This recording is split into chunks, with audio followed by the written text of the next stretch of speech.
has gone on without us, but we're here to guide you once more. A big shout out to everyone checking out the NASL stream, of course. It was an honor and a privilege. Thank you to you guys. And thank you to you guys also for watching WCS Camp. We got some amazing matches. Now it's Tubbythefat versus Hendralisk. Making sure they're ready to go. Greg, do you know anything about these guys? Tubbythefat, well, he is the guy who had the MLG run where he knocked out, unfortunately, you and Puck. Yeah. That's kind of his claim to fame. Hendralisk, I don't know at all, but he's made it pretty far into the tournament. Into the tournament, and they're now in the loser bracket. This is approaching the stage where there's actually a spot in Raleigh in the North American finals on the line. The winner of this may get a spot. I'm not entirely sure. It's definitely crunch time. It's either this match or the one after, but it's very, one of these very two. Close. Tubbythefat, you talked about kind of his PvP accolades, if you will. He did a good job there, but he's a good player. He's got a stream that a lot of people check out. He's kind of a funny guy. He takes himself pretty lightly. No pun intended.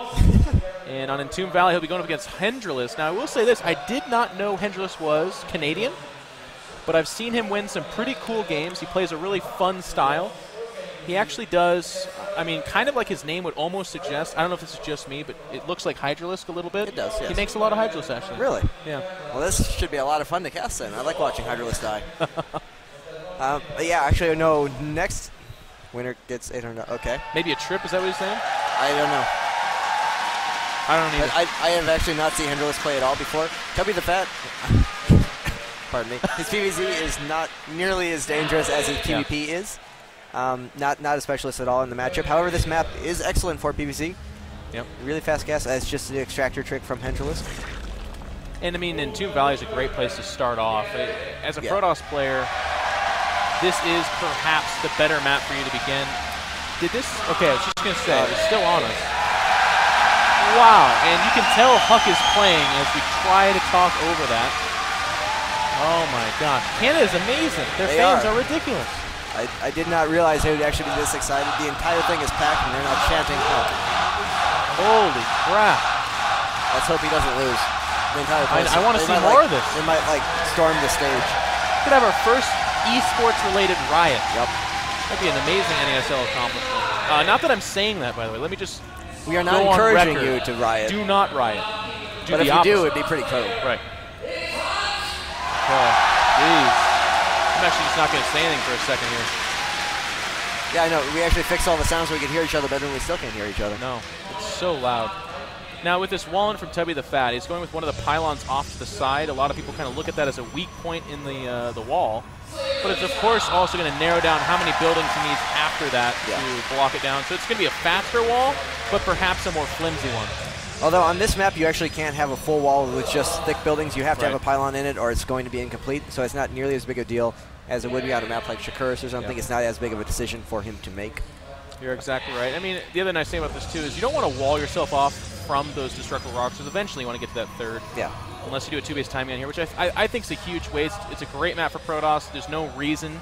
There's nothing about this map that speaks to the strength of a two-base timing, so don't work away from your advantage. Second pylon does go down at the other side, book-ending this ramp. Cannon goes down as well. Now the Zerg player on the other side, no gas, nothing too crazy. And I mean, with this ramp leading to the natural, gas wouldn't do much for you. That kind of cheese, or at least aggressive opening, is disagreeable with the fact that you're most likely going to be facing a block wall and a cannon or two. Yep. And we are actually seeing a gas come down. Hendralisk making no attempt to take his third base. In fact, he's actually sending the Zerglings out immediately in front of Tubbythefat's base, and now is sending them back to actually clear out this probe. He should have done that immediately. Tubbythefat now knows that the third is very delayed. He has to assume there's some kind of fast gas build or something weird going on. If you kill that immediately, then he doesn't know if there's a third hatcher or not. And as time goes on, he's getting more and more curious as about what's going on. And even now, like, Lings show up, but no drone. So it's just kind of it may end up being misinformation, because at this point it's just the one gas. It's not a huge, it's not like double gas or something weird. But the drone is coming out from Hendralisk now, so it looks like he may be just taking a fast third, a delayed third, and then he'll use that faster gas to get Speedling out in time to control. But this is, again, as you said, not a good map for those kinds of shenanigans. It's very likely that Tubbythefat will just go ahead and take this third base, block this all off, and those feelings are pretty much absolutely useless. I mean, to get into Hendralisk's head just a little bit, maybe he's trying to set himself up in a position where if the Protoss does that thing a lot of European Protoss do, where they just take a super fast third Nexus, he can add just more speedlings and perhaps try to challenge that. You can see his Overlord's moving over there to take a peek at that third, maybe keep an eye on it. But actually, second probe coming out. Tubbythefat's going to do an 7 or 8 gate all in. He only has the 1 gas, and he's spending Chrono Boost on his warp gate research. Yeah, he's not even upgrading attack or +1 attack. Second probe does come out. He did not see that with the Overlord. In fact, it just barely skirted around vision. Gateways. Yep.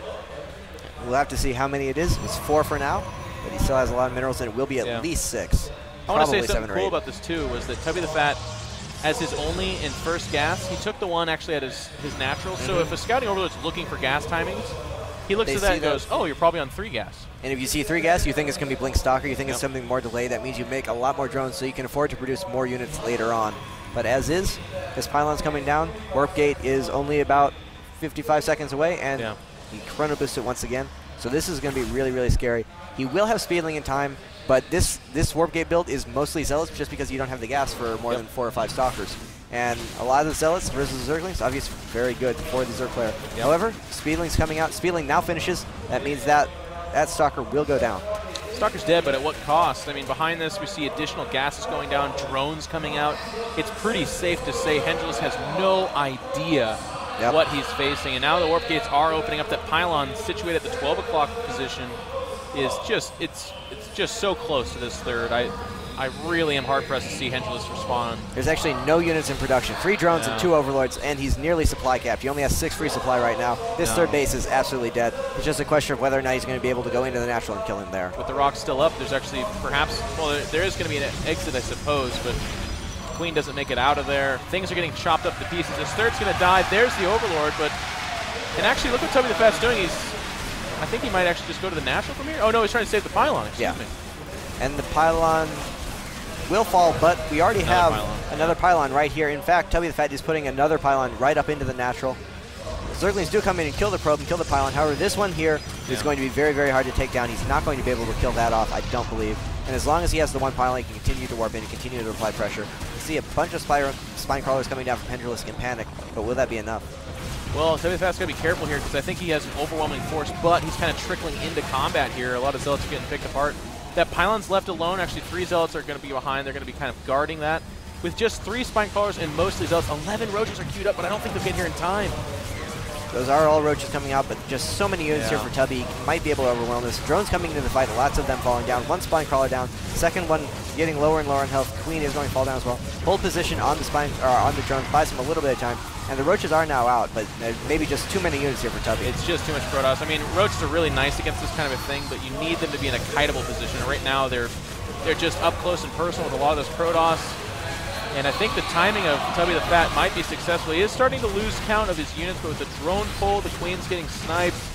We can see the supply pretty close, I guess, across the board, but most of this is Protoss attack units as opposed to Harvesters, which is what Hendralisk was kind of counting on. Yeah. If we look at the income tab, it is 39-32, still in favor of Hendralisk, but and the third hatchery does die just now. And he's being forced back. He lost a lot of Queens. He has no more production left. And Tubbythefat can just continue to warp in at 7-8 gates worth of units at a time. And now the drones have been pulled, which is the white flag of death. There it is, G, as Hendralisk taps out. And on Entomb Valley, a predictable victory for Protoss, but again, they were cross-positioned, so it wasn't so much so. It was the duping of putting that gas where he did and spending all his Chrono Boost on an unupgraded 8 Warp Gate timing. I mean, it's about as all in as it gets. Yeah, and Hendralisk didn't do a very good job of scouting. He actually didn't even have an Overlord checking on the gases, so a little nice mind game from Tubby, but it didn't actually matter. And then just not keeping a good eye on probes. He saw 1 probe come out. He knew that he saw that. He figured that was the only one. Tubby, obviously, was very committed to the attack. He had no problem sending out a 2nd probe just to hide it, and got away with it. Yeah, and I mean, it's straightforward as it gets with the gateway timing like that. It either works or it doesn't, but in this case, due to lack of scouting, it did. We're going to actually go to a quick commercial break on the other side of this. We're going to be back with game number 2. Stay tuned.